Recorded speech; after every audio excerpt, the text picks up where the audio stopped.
It was Mark Poulton that packaged it. Mark is fired. Tell Mark I'm mad. Yeah, this is primetime Poulton. Keep it entertaining. You already know when outworking everybody and he don't ever quit. Talking about plenty comics like Graveyard Shift, Sea Dog, Spike and Whoop, U.S. Assassin, doing just what he loves. This is his passion. Bring more value to your dollar. No, I'm not fronting. That's how just a writer became a moral compass. This is primetime Poulton. This is primetime Poulton. Let's go.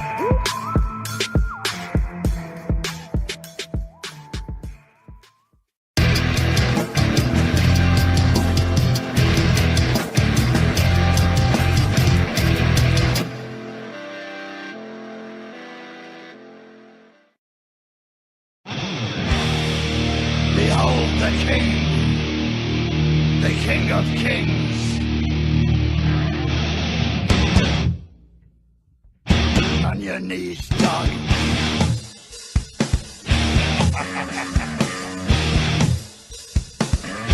All hail. Bow down to the King. Bow down to the King. Grinned red as he walked from the place where the traitor lost both his name and his face. Through the halls and the corridors, stinking in blood, he tasted his grin, and it tasted good. The king took his head, left him broken and dead. Bow down to the king. Bow down to the king. Bow down to the king.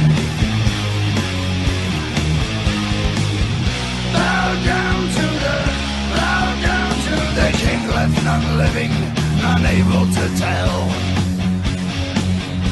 The king took their heads and he sent them to hell.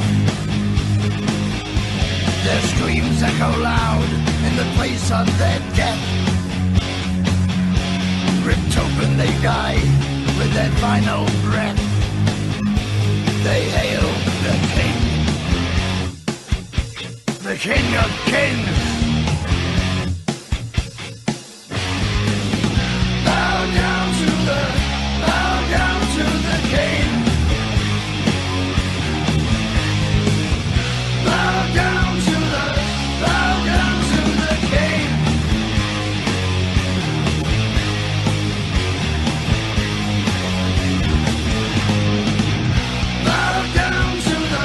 Bow down to the king. Into the dirt. His will be done. Now feel your fear. There can be only one. Bow down. Bow down. Bow down. Bow down. Bow down to the. Bow down. Bow down to the king. Bow down. Bow down. Bow down. Bow down. The king is here. Now feel your fear. The King of Kings. All hail the king. On your knees to the king. The King of Kings. There is only one.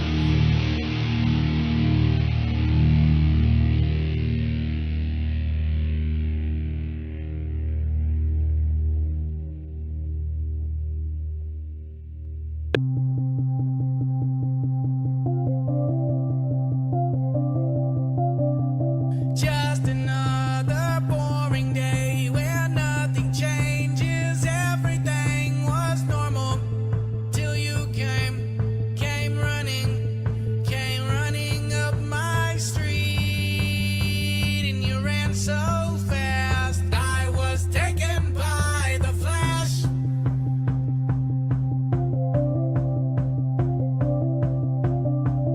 Then you came and brought me here. You locked me here. You locked me in your basement. And you told me you loved me. And I said I loved you too. And it happened all so fast. I was taken by the flash.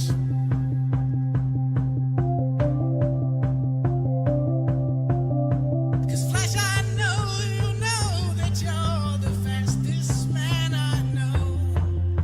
Whenever you're away from me, my whole world moves so slow. The only thing I have now are the memories that passed. If I'd have known this day would be our last. Taken by the flash.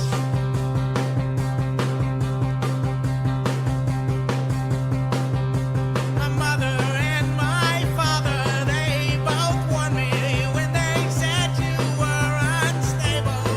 But your jawline and your brown eyes, they were more than I could take. And it happened all so fast. I was taken by the flash.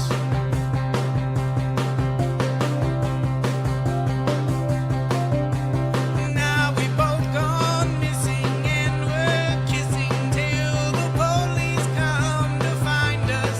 Is it wrong that I like it and I don't wanna go back home? And it happened all so fast. I was taken by the flash.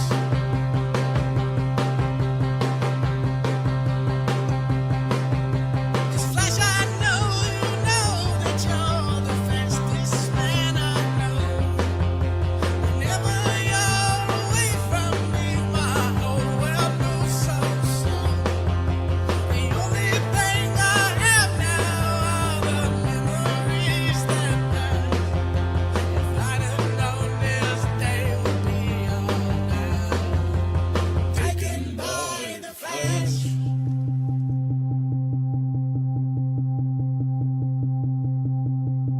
Ezra, no, don't take me home. Just keep me here, just keep me wanting. Ezra, no, don't take me home. Just keep me here, just keep me wanting. Ezra, no, don't take me home. Just keep me here, just keep me wanting.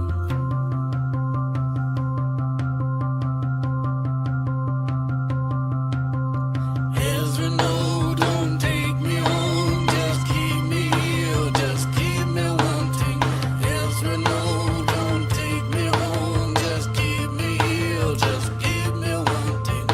Ezra, no, don't take me home. Just keep me here, just keep me wanting.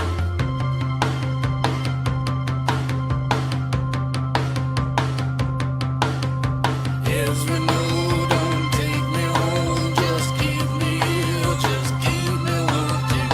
Ezra, no, don't take me home. Just keep me here, just keep me wanting. Ezra, no, don't take me home. Just keep me here, just keep me wanting.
What's up, guys? Happy Sunday. It's the Moral Compass, the Fulfillment King, and this is Haunted Pizza Horror Movie Club, episode 110. Today we're talking Faust, Love of the Damned.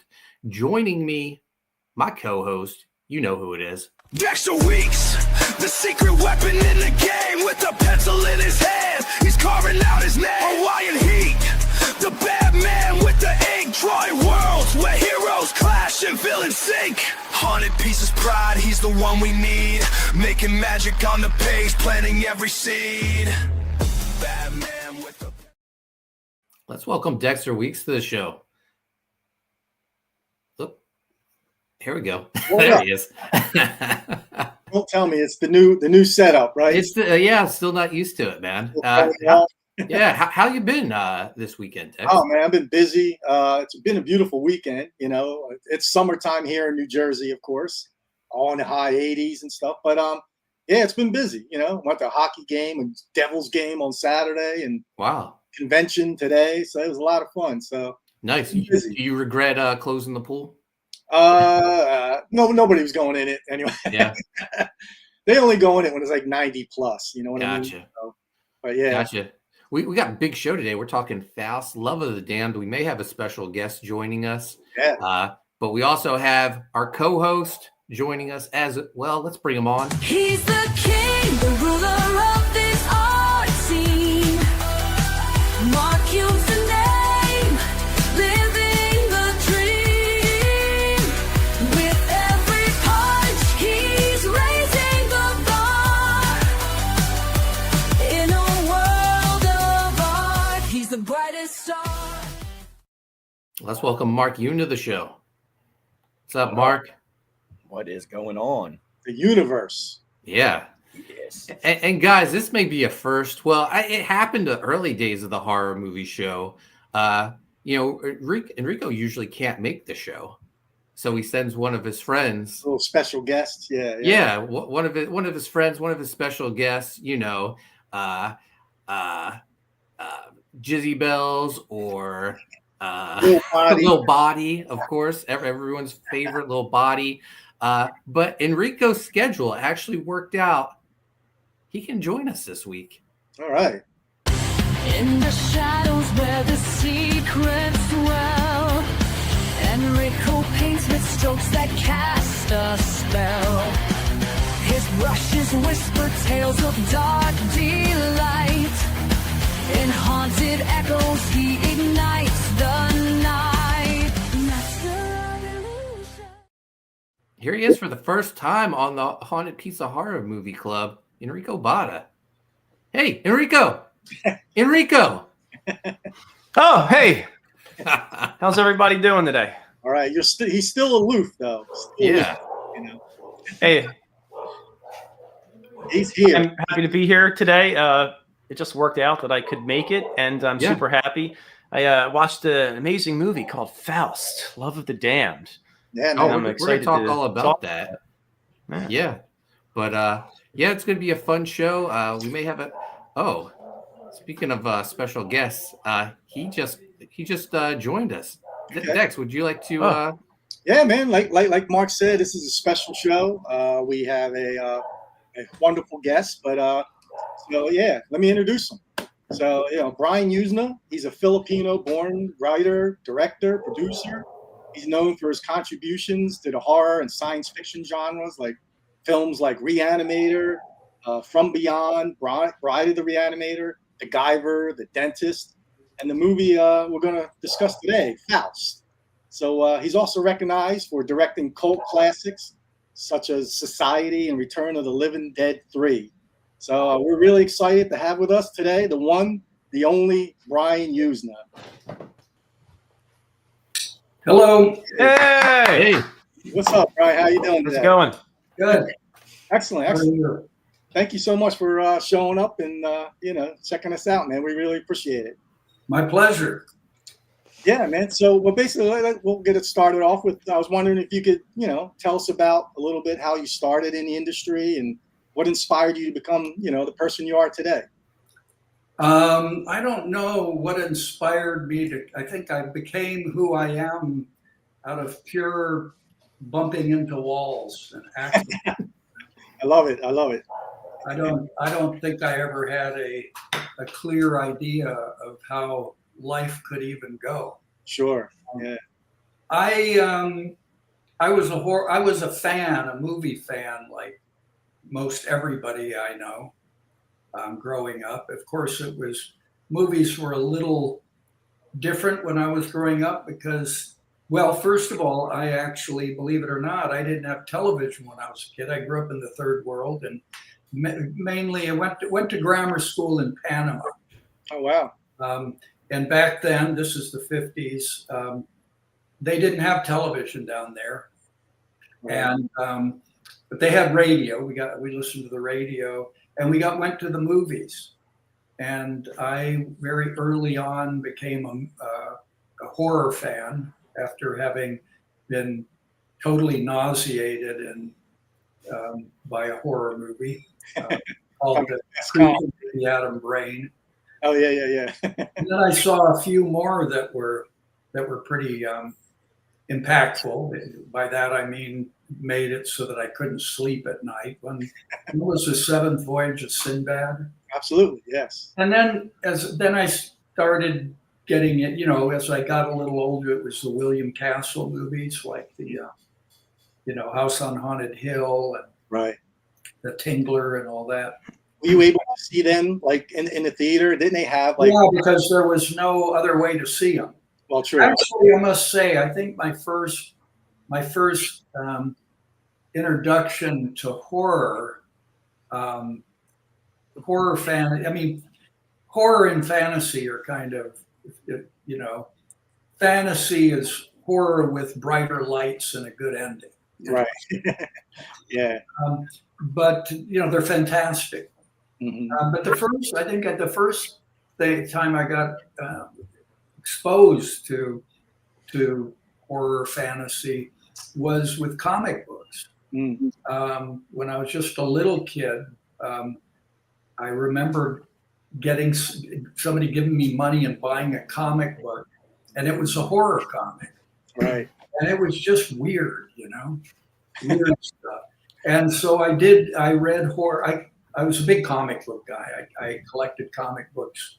Back then, kids like me always had a comic book rolled in their back pocket. That's kind of a cliche Mm-hmm. for that era. But it was true because that was the equivalent of having a Game Boy or Right. a iPhone. That's right. That was it. That's Right. what you had was a comic book. Right. Eventually that turned into Mad Magazine, of course. Of course. But anyway, so that was, and in reading, I was really fascinated by fairy tales when I was a little kid. So all of that stuff is kind of genre stuff to me. That's all sort of the whole, meat and potatoes of what we call genre now, like science fiction, horror, and fantasy. Right. Yeah. Okay. Well, Awesome. what we want to do is, I guess, we're here to talk about Faust for now, and then we'll go into some questions. So usually how we do it here, Brian, our good friend Mark Poulton, he just gives a little review of the movie, and we just discuss it as we go along. So. Okay. So, First I have to show you something. oh, awesome. Oh, nice. Let's see. Oh, what do we got? Show and tell. Oh my look God, at that's that. amazing. Wow. That's amazing. That is great. Cool. I love it. Love it. Before we get into the Faust talk, let's say hello to the chat. First in the chat, as always, our guy, Ice Pick Mark Penger. He says, an artist sells his soul to the mysterious M in order to get revenge on the people who killed his girlfriend. Soon he realizes everything has a price, and he is transformed into a horned demon with a passion for killing. Yes. Based on the comic book series by artist Tim Vigil and writer David Quinn. Yes. Mark Penguin also wants you to know, sign up for the mailing list for Universal's initiative launching January 2026 on Indiegogo. Some other books, Footpath is on Kickstarter right now. Gun Goth, our book, is almost done fulfilling. Who else do we have in the chat? We got John Eppel, who's ready for some haunted pizza. Yes. We got Past Master Dan in the house. We got Amanda B. She's here. She's making apple crisp and supper. Sounds delicious. All right. Nicholas Gear in the house. What's up, Nicholas? Howdy. I think. Hey, what's up, Nicholas? Oh, we got the Busy Bottas in the house. Exciting show. Indeed. That's right. It is an exciting show. Amanda B says Brian's accomplishments are more than mine. Awesome. Yeah. What a career. Yeah. All right. So this week we're talking Faust, Love of the Damned. What I want to know is, Brian, how did you get involved in this project, cult comic book? One of my earliest memories going to comic book conventions is Dex was the one who collected Faust. I had the whole series. I brought my friend Mark with me. to meet the creators. I had him sign the whole thing. Poor Mark had to sit there. I think there's like 13 or 15 books issued. Yeah. I still have them to this day, and I love them. And this one just came out. Oh yeah. Oh yeah. Look at that. Amazing. Great. Yeah, that's the. Wow. That's the. Tim Vigil just gave me that. Here's a little drawing. Beautiful. The perks, oh wow, that's amazing. That's beautiful. Yeah, the perks of being Brian Yuzna. I don't know. For a long time, those guys didn't want to talk to me. So. No kidding, really. Well, I think, so, was there? They felt like instead of making Faust Love of the Damned, I'd made Faust Love of the Darned. Because, the comics, they're pretty pornographic. Yeah, they certainly are. Yeah. So, but were you a fan of the comic book? Is that how you got involved in I was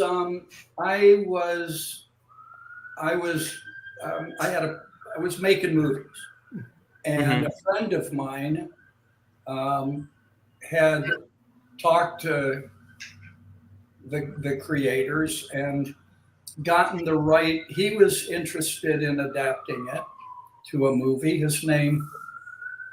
I'm trying to think of what else he's produced, but in any case, he brought the project to Stuart Gordon, and Stuart Gordon was a fan of the comics, right, and Stuart was going to direct it, and then they were trying to raise the money for it, and I got involved. I think it was just because I had a production office and I was making movies, so I could handle that part of it. Right. And but then they couldn't get it financed. And funny. And I think one reason why is that Stuart was going kind of hardcore with it. Closer to it. Yeah, right. And that was just not. It wasn't. It wasn't resonating, I guess, with the studios, the mini studios that would make something like that. Now you have to remember too. This is before The Dark Knight and all that. Right. So comic book hero movies were basically on that trajectory that started with the Batman TV show.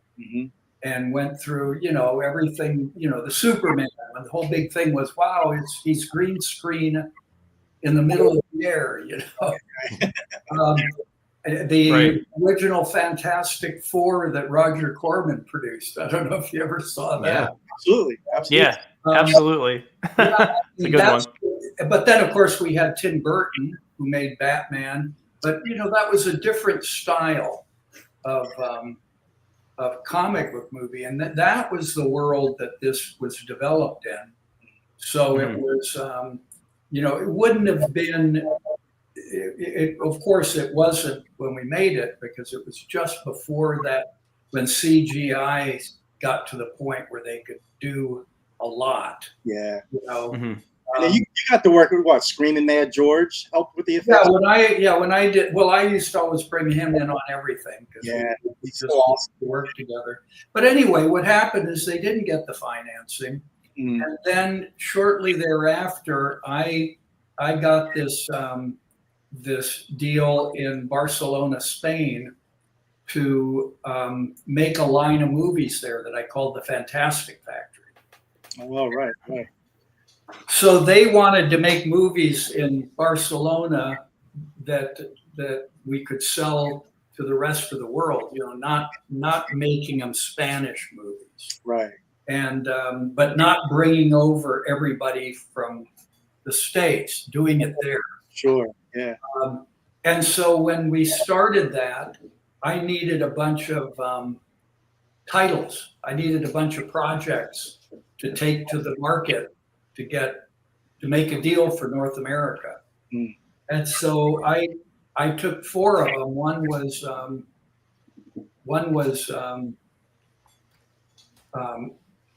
Beyond Re-Animator, the Re-Animator sequel, which all we had was a title. Right. You know, that was I know I could sell that. Right. And then I had a giant spider one. Somebody sent me a script about a giant alien spider. Mm. And then I had Dagon, which was the which we were trying to make for many years, kind of as a sequel to Re-Animator, not as a direct sequel, but another Lovecraft, you know, like From Beyond. Yes. And I already had a script for that, and I had that script for Faust, Love of the Damned, and so I made that the package. Nice. Now, were all those films filmed in Spain, by the way, or? Yeah. They all were? Okay. And then we did more. We did 10 movies there.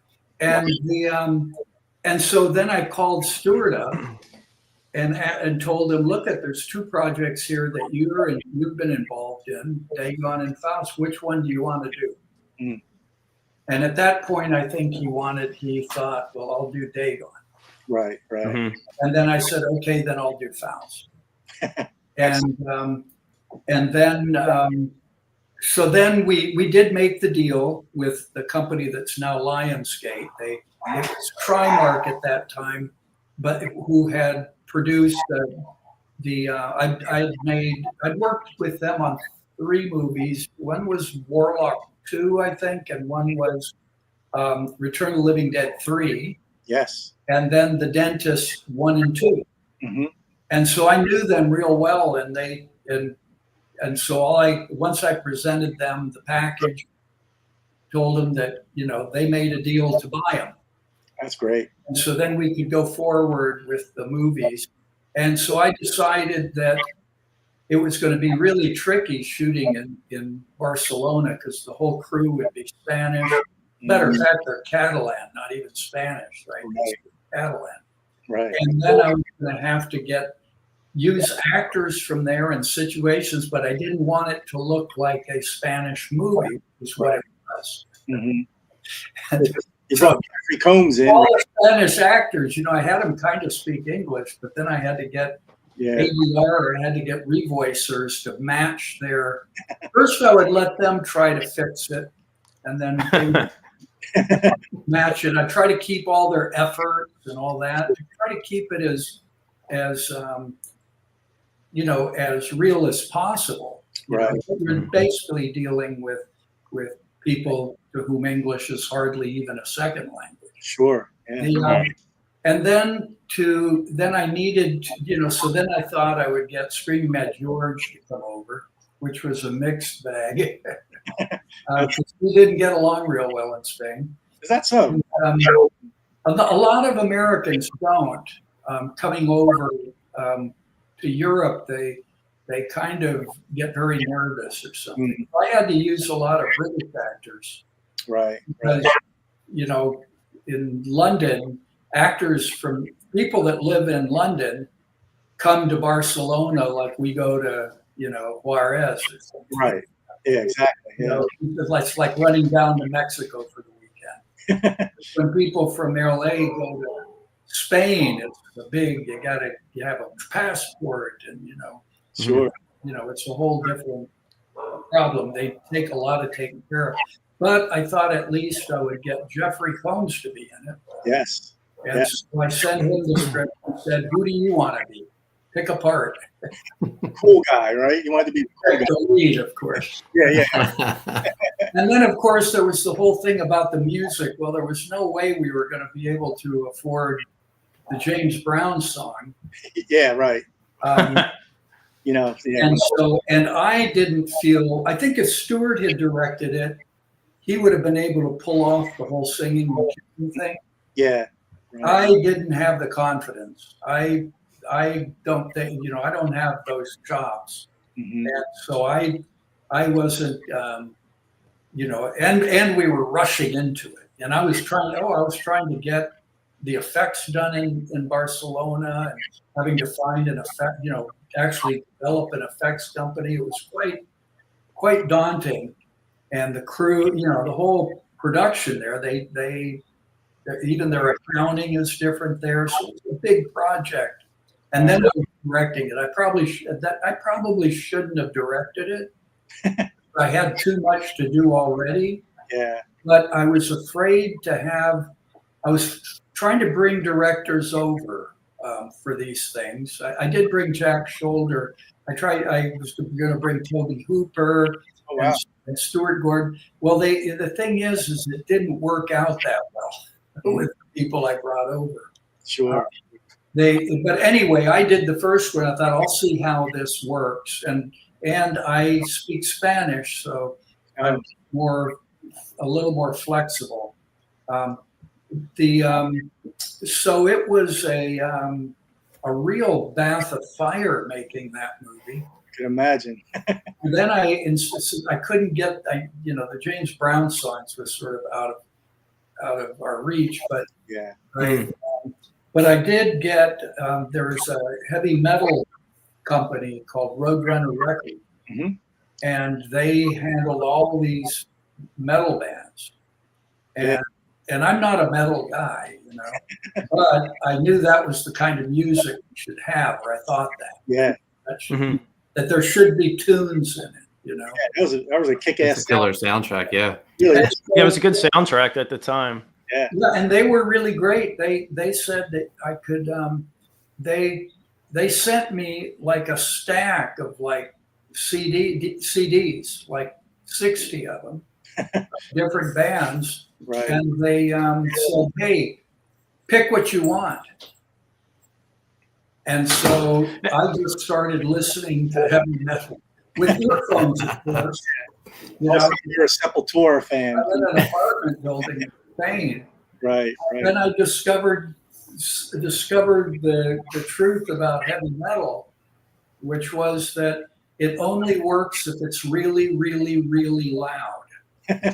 So I never was attracted to it, but then I was always listening to it at this size, Right. When you listen to it at this size, there's a lot going on there. Yeah. Mm-hmm. Besides going deaf. Yeah. No, I think the soundtrack fit perfectly, in the movie itself. So, Dexter, where did that fit? Where did that fit in your creative process? Going through all of those tracks, did you have the scenes in mind, or did you just hear the tracks and know I like this one and I'm going to put it somewhere? No, that's more like that. Yeah, I mean, I was unfamiliar with all this. I mean, I think I had dealt with. There's a band called War. At one point, I talked to them about making a movie with them, but that was horror stuff. Right. War it's more of the whole show. Yeah. Have you ever seen them live, Brian? Or yeah. I went to a show once in Philadelphia. That's more where I'm at. And I'll never forget, because they spray like blood in the crowd. I went back to my friend's house. He has an elevator. We get in the elevator. We're both covered in blood. And this old lady comes up. She sees us, turns around, and just walks. It was the most embarrassing thing I think I've ever encountered. By the way, guys, we have 121 people watching on YouTube, X, Facebook. If you're new to the channel, hit subscribe, hit notifications. Let's check in with the chat. Nicholas Gear says, I know this is a horror movie club, but Brian also co-wrote Honey, I Shrunk the Kids, epicness. Yeah, amazing. That's amazing. Well, like I said, Honey, I Shrunk the Kids, if you make it a little darker and have a bad ending, Right. It's a horror movie. That's right. Yeah. Well, Yeah. it's not- I mean, I'm serious about that. Yeah. Fantasy and horror, Yep. it really is how you treat it, but it's the same. It's the same stuff. It's the That's right. having something fantastical Mhm. happen, you know. But I did. Stuart and I were making that for our kids, and at one point, I mean, I was producing, he was directing, we wrote it together, and we built the sets down in Mexico. That's where it was shot. But unfortunately, Stuart had to, right before we were going to shoot, Stuart had to quit the project for health reasons. Mm. And so then they brought Joe Johnston in, and he brought his producer. And I think I still got co-producer credit. But that was a great project because we came up with it right here in my backyard having a barbecue. Mhm. Oh, that's Wow. awesome. We have Michelle Bowers in the chat. What's up, Michelle? We have Hey, DeAndre Michelle. Robinson. He says, one of my favorite films is Society. Thinking about it now, I probably shouldn't have been watching that at 7 years old. Maybe, I mean, that was a different time back then, right? maybe not. Maybe not. Maybe 7 years old is a little too young for truth. A little bit. I remember That's a watching little too true for kids. We also I just remember got watching a lot of questionable horror at like age 9 through 12, you know? we got Turner Inc. in the house. He says, holy shit, is that Brian Yuzna? Yes, it is. That is correct. Yeah. Who is that old man? The legend. John Ethel says, I love the soundtrack for Faust. Yeah. And I think the score was good too. I thought the score worked good. I loved the songs we got. And coincidentally, the songs we picked, a friend of mine, a Dutch friend of mine in Amsterdam, had he was somebody I was talking to about the music and everything, had actually done the masters of a lot of those of a lot of the Roadrunner stuff. Oh wow! So then when we got the songs, they gave him the raw material, and he remixed it. He redid it for the movie, but he had actually done it for the CDs on a lot of the Roadrunner. That's great. Scores. Yeah, fantastic. Yeah. We have a question for Brian. Do you watch modern horror films, and which ones do you like? I don't watch a lot of them. No, they kind of bore me. Mm. I don't know why, but I'm just I don't know. Maybe I've just seen too many horror movies by now. They don't make them like they used to. Well, you know, I saw the recent Conjuring one. You know, Mhm. with my friend who said, as we're going in, he says, This is based on a true story. This is all through the movie when shit would happen. I'd say, this really happened, just like that. Exactly like it happens on film. Just like that. Do we have any more chat, Mark? We're caught up with the chat. I know we have questions because we're all comic book creators, and Brian worked on the Guyver. I know Mark Yoon is a big fan of that.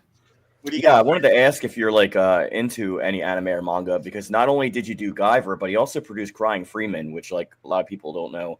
No, because which are both anime. It never got released in North America. Can you believe that?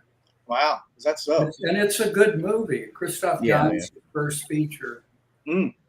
Yeah, I got involved early on with the Japanese. The first two movies I directed were Society and Bride of Re-Animator, and and they were financed basically by Japanese companies. This is in the 80s, and in the 80s, the Japanese, just their money was so valuable. They just had all the money in the world. Unlike now, when everybody's going to Japan for a cheap vacation. Figure, right? But they had all the money, and there was a guy named Paul White who I still work with, and he had he married a Japanese woman. He's British, and so he was able to handle dealing with the companies because everything's done, you know, in Japanese language and all that. Right. And so he financed Society and Bride of Re-Animator, and then after that, another group of Japanese, and then I was working with Screaming Mad George, right? That's right. Yeah. On Society. Screaming Mad George is Japanese, and so the Japanese investors said, "Well, listen, if you would you mind meeting with this guy because that would help them that he's Japanese." And I met him, and we just got along real well. Yeah. Then I worked with him whenever I could. Absolutely. Yeah. And to the detriment of some of the movies. Because I think we went a little wacky, you know? Yeah. Between Screaming Mad George, me, and Woody Keith, who was one of the writers of Society, we would get a little off kilter. Yeah. So then I was brought the project of Guyver from Screaming Mad George was going to direct it, and then he wanted Steve Wang to co-direct it with him. And Steve Wang is one of the great kind of monster making guys, you know. Absolutely, yeah. Best rubber suits ever. Yeah. And I love a good rubber suit. Yeah, Steve Wang had made a movie on Super 8 called Kung Fu Rascals. Oh, yeah. Kind of a satire on Kung Fu movies. Right. But he's so into it. And he and George both took martial arts from Steven Seagal. Oh, no way, really? Sensei Seagal? That's Mark Yoon's favorite. Yeah, we have a running joke here about Seagal, so that's funny. Well, I met Seagal before he made his movie, you know, really? famous. And he was The Above the Law one? definitely a character. Yeah, that's for sure. So Enrico, you got a question, Enrico? Mark Penguin has one. Yeah. Let's read Penguins. Let's read Penguins. Let's read Penguins first. Yeah, go ahead. Having produced those films so early on, are you shocked how popular anime, manga films, and series are in America today? I don't. Yeah, I wouldn't say I'm shocked because it happened incrementally, and plus, remember when I made Guyver, I was making. I learned about it from Guyver, and then I started getting all these mangas. We were looking at different mangas and animes, and at one point, I was given a bunch of animes to say, hey, do you want to make movies out of this? Because Guyver is actually the first anime manga adapted into an American movie, into an English language movie, a live action movie. Interesting. It holds that distinction. I think Crying Freeman might be the second, you know. And Crying Freeman was just one of those DVDs they gave me. So I was watching that stuff. I was reading. I was having people translate the mangas for me, and then they'd cut out the English and stick them on the page. So yeah, right. Nice. And so I got into it, and kind of got into that strange pacing that anime has. You know, there's a real different pacing, different way of storytelling. So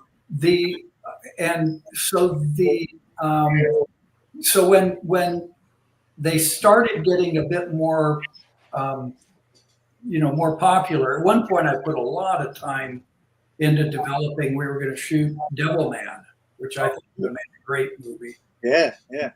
But then I started seeing that my grandkids were just crazy for anime. Yeah.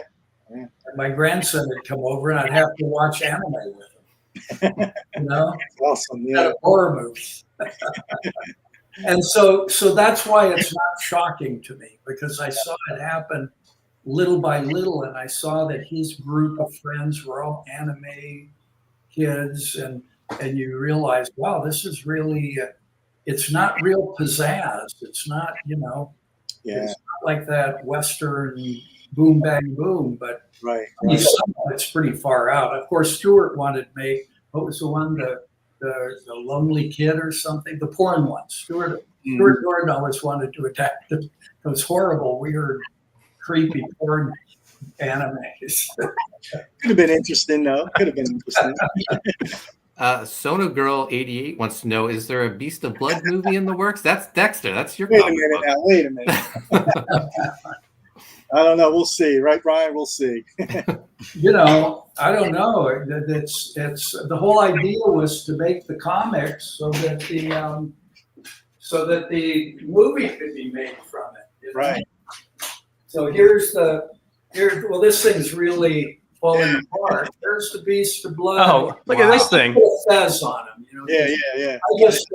I just think he should have a little dignity. I kind of like the fez. I think that's a good part of the character.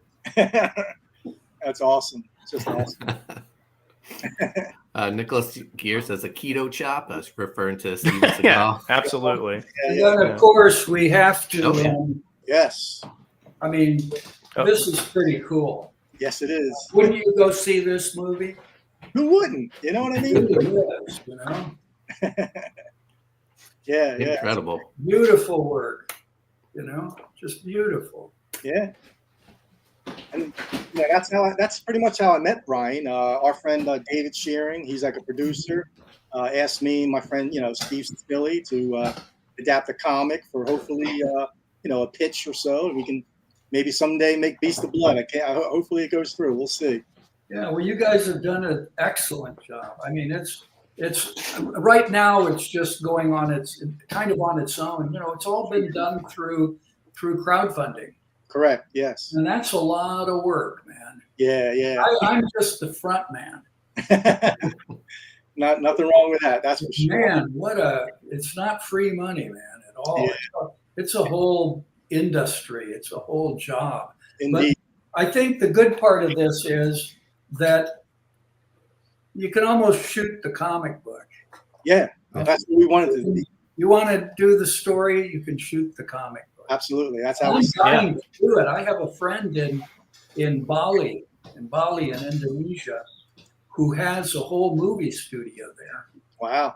And he's willing to throw in on this, and we could shoot it in Bali. Let's do it. This guy. Let's go. This guy built for me in the jungles of Bali. He built a 40-foot giant sea scorpion that took 12 guys to operate with hydraulics. Oh, that's awesome. That's really great. I'd love to see that. I think he still has it. I think he's kept it there. That was his first movie doing effects. I brought an effects guy out from LA, and then he taught this guy's crew, who didn't wear shoes or sit in chairs, had never been on a movie set. And he taught him how to do Hollywood effects. That's great. That's amazing. What luck. Hey, Brian, I'm curious. I know that you grew up in Nicaragua and Puerto Rico and a bunch of other Spanish-speaking places, but you were born in Manila. Do you actually speak any Tagalog, or is it just Spanish? No, because I was only there until I was 3 years old. Gotcha. So I was in my early. I think I have memories of Philippines, but I think they're false memories. Yeah. That's all memories. What they are anyway. I would dreams. Sometimes you see the 8mm, you see the picture. Sometimes maybe you think your memories are kind of very mushy at that age. Right. At least mine are. But I started having memories that I can depend on in Managua, Nicaragua. Mm-hmm. So that was where I can remember places and things there. Right. And then once I was in Panama, I was in that was what they used to call nursery school time. And so I was there until I was in the 6th grade. So I remember that very well. And then Puerto Rico was middle school. And then when I was 14, I moved to the USA, to Atlanta, Georgia, the hotbed of the civil rights struggle. Wow. When I moved to Atlanta, the buses had colored to the back. They had 2 water fountains. Right. Crazy. Yeah, didn't you live in a commune there? Yeah. Huh? You lived in a commune there, right? No. I when I went to college, I ended up in North Carolina in my 20s. I didn't live in a commune, but I lived in a rural neighborhood in North Carolina. I was a hippie, right? It just meant that I didn't groom myself very well, and I took psychedelics. But the communes, you have to kind of join in. I never was kind of that much of a joiner, but those were my neighbors, and that's where I hung out and everything. But I didn't have the one next to me, and I still have friends from there. They were very political. Right. So they're very leftist political, and so you have to subscribe to a catechism that I got out of. I was able to separate myself from the Catholic Church, where I was raised as a Roman Catholic in the tropics. But once I came into high school in the States, there I'd go to church and they'd give you a little pamphlet every week, and in the back they'd tell you what movies you're going to see. No, these are condemned. If you see these, it's a mortal sin. They were all the stuff I wanted to see, like James Bond, and kind of like, I don't know, guys. Kind of like. Do you feel like up later? Yeah. That's right. Do you feel like that time in your life really kind of molded or shaped what you started to do in film with communicating any of those ideas or societal situations that you were in, or that you felt like you mean the political part that came through? Yeah, maybe. I think certainly society is a joke on that. Right, that's right. Society is that, it's that whole leftist sort of Marxist view of the world, except not polemically. That's what it is, but it's basically creating a new monster.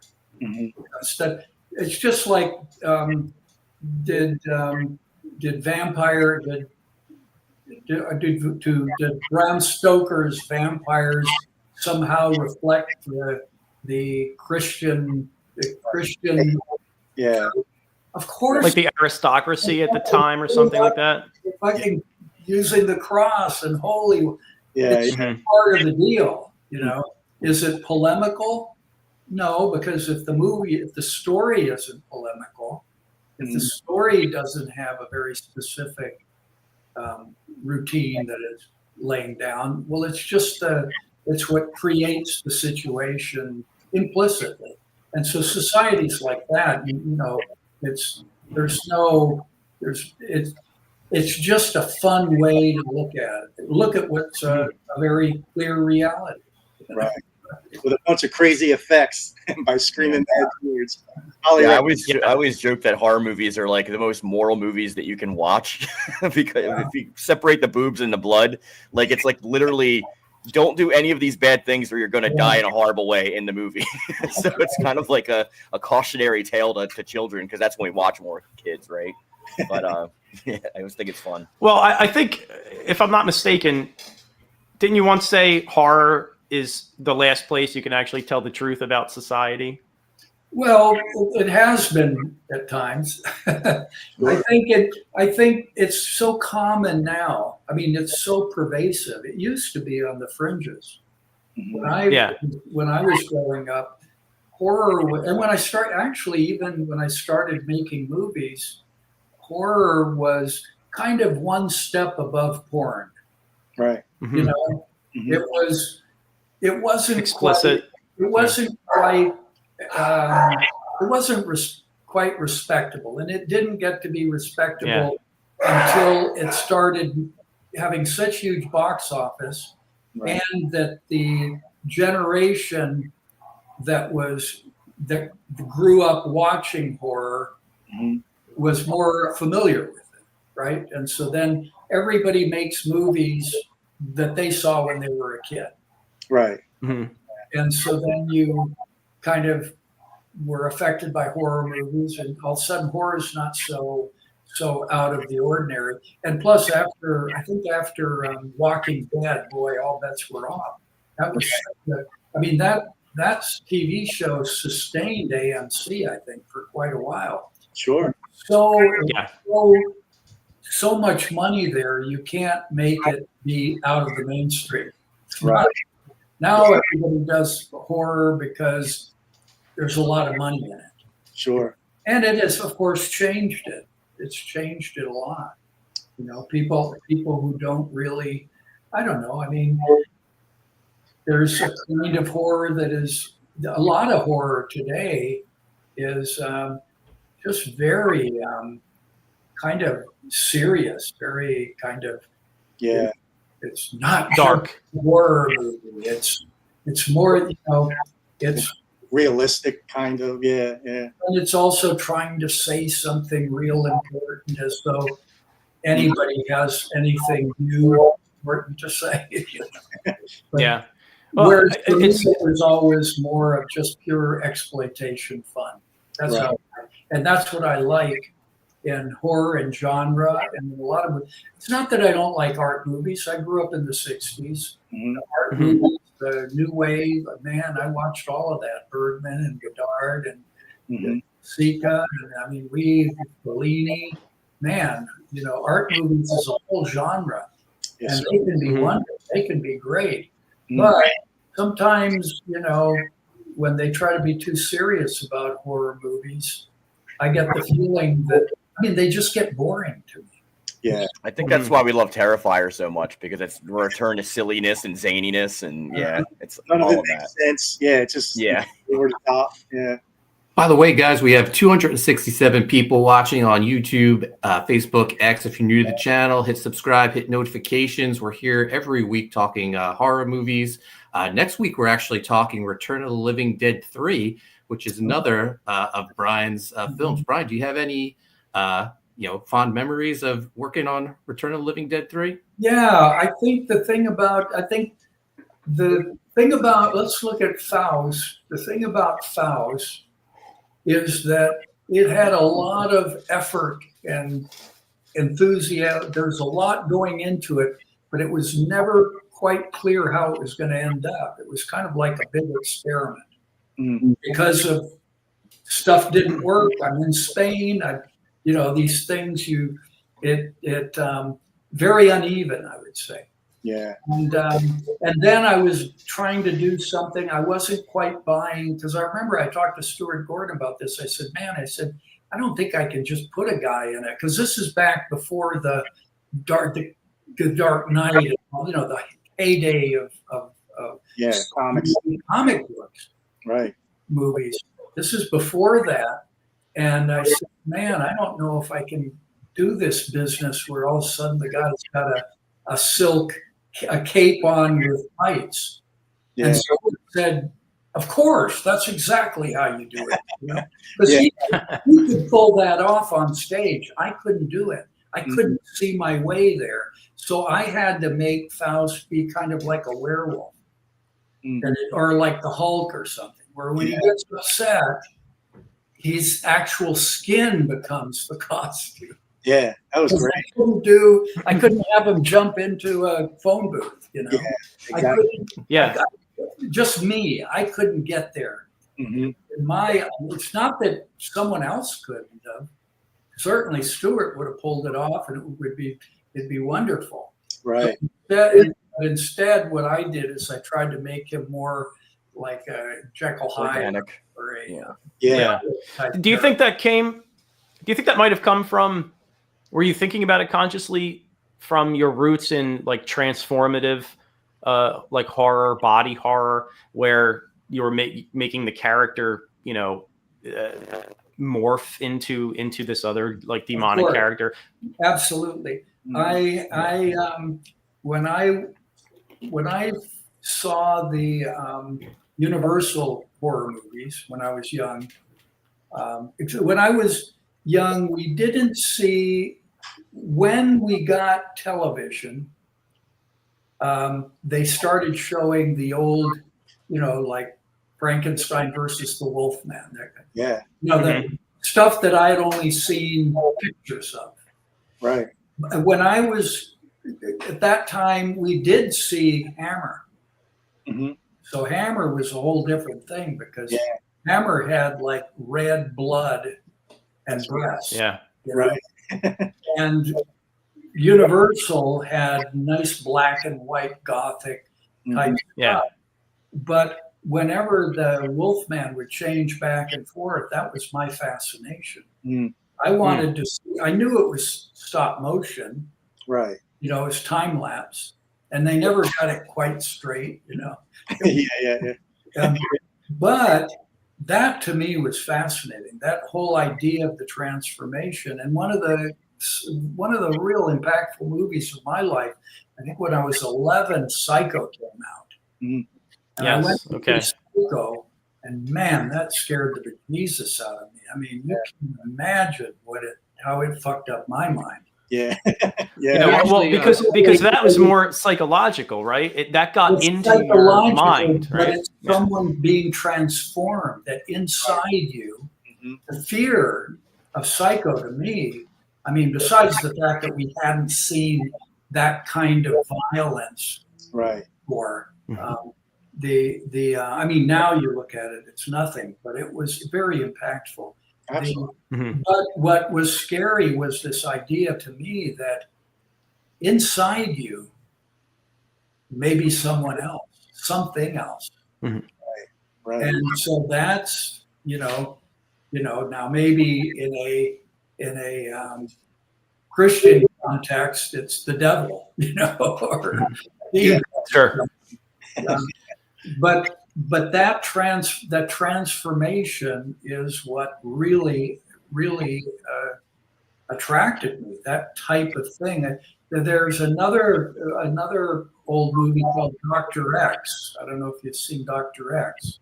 Michael Curtiz directed it. Great director. And Dr. X. The gimmick was he was making synthetic skin. So he could be someone else. And he would take the synthetic skin and goop it on his face, mold his skin. And only that scene was like colored. It was Yeah. So that the Dr. X movie, I think, was an inspiration for Darkman. Like in our generation, it would have been this movie, Darkman, with Sam Raimi. Sam Raimi pulled off a real superhero movie before CG. That's for real. Kudos to him. We pulled that off, We got a question in the chat for Brian. Many fans say Richard Band's Re-Animator score doesn't just reference Herman's Psycho, it reanimates it note for note. Was that intentional or known early on he'd take such an approach? Well, I must say I had no idea that's what it was when we were making it. The reason is that at that time, Psycho wasn't out on VHS. Yeah, right. So you couldn't see movies. You were not, unless you were a cinephile or in a film museum or a collector of scores or something, and they wouldn't be. It's not like they put all these scores on LPs. They did do some, but that wasn't a thing. So I didn't know that.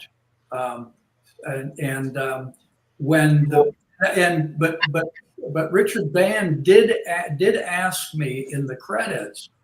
He said, "Would you please put apologies to Bernard Herrmann and Jerry Goldsmith?" Oh, no kidding. I said, "Why am I going to really?" do that? So I didn't do it. Now I wish I did, but I would put his name under it. Because I don't know. No, everybody mentions the Bernard Herrmann, but nobody mentions the love theme. Right. But, you know, a lot of those. But no, I didn't know about it until Psycho was out on VHS. Yeah. Watch it. Yeah. Hey, you know. I'll add really quick. That's my good friend, Jam Spot Studios, amazing film composer and musician. So yeah, I want to shout out him. Everybody follow Jam Spot Studios, and yeah, Brian, if you know anybody that needs a score, I mean, come on, you can't do any better than Jam Spot Studios, man. My buddy Mike. We got one more question for Brian. What does the future look like for Brian Yuzna? That comes from Sono Girl 88. Well, for me personally, the future probably looks like decay in the grave. Immortality, isn't it? Immortality. For the world outside of me right now, the near future looks very, very scary and bleak. Yeah. Agreed. At least we have our movies, man. You know, we got horror movies. Well, we got to escape. We got to escape into our transformative films, right? And comics. Yeah. Absolutely. So yeah, it looks like we're going to be wrapping up, Brian. But we appreciate it so much for you to come out and spend some time with us. My pleasure. It really means a lot to us, you know, our fans. So this is a really exciting show. So I really appreciate it. Thanks again. Well, I'll be happy to come on for the Return of the Living Dead 3. That's a good movie. Hey, awesome. That would be amazing. Thanks, great. Brian. Yeah, that's incredible. Thank you so much. Yeah, that's we have a fifth panelist now. Amazing. So a reminder to the chat, we're watching Return of the Living Dead for next week's episode, Return of the Living Dead 3. And looks like Brian's joining us. Brian, are you on social media where people can keep up to what you're working on? No, I don't do that. Don't blame you. The only person to know. I want to make sure that I'm not traceable. Yeah, there you go. Smart. I'm like the Big Lebowski character in One Battle After Another. Right. You know? Want to be off the grid? They're out there. That's right. That's great. Nicholas Gear says, finally an interesting panelist. Oh, thanks, Nicholas. Thanks. Mark Penguin says, thanks so much, Brian. We appreciate you. And Busy Botta say this has been really wonderful and very interesting. Yeah, thank you so much for joining us. And I guess we'll see you next week. Thanks for giving a little attention to Faust. Oh, we love it. Oh, yeah. Oh, we love Faust. I loved it. I really thought you captured the comic books that I love so much, and I'm the porn that gets you off. There you go. Yeah. You did it. What kind of line is that? I mean, really, those guys are out of their minds. All right, guys, that'll do it for this week. Thank you so much for watching. Mark Penguin, thank you so much for sharing the links. We'll be back next week for Return of the Living Dead 3. Thanks for watching. Take care, guys.